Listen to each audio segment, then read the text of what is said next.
Social media پر گزشتہ کچھ گھنٹوں سے اسرائیلی وزیر اعظم نیتن یاہو کا ویڈیو پیغام زیر بحث ہے، جو انہوں نے امریکہ میں 9/11 حملوں کے 24 برس مکمل ہونے کی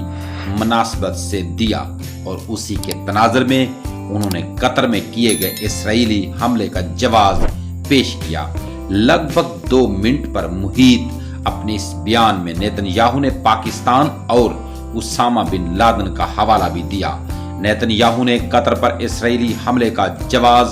پیش کرتے ہوئے کہا کہ امریکہ نے بھی القاعدہ کا تعاقب کرتے ہوئے اسامہ بن لادن کو پاکستان میں ہلاک کیا تھا۔ اس موقع پر انہوں نے قطر سمیت دیگر ممالک کو خبردار کیا کہ وہ شدت پسندوں کو پناہ نہ دے،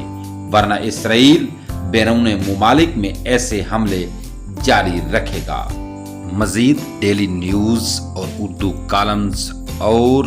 ہسٹوریکل ویڈیو دیکھنے کے لیے ہمارے چینل کو سبسکرائب کریں، اور ویڈیو پسند آئی ہو تو ویڈیو کو لائک ضرور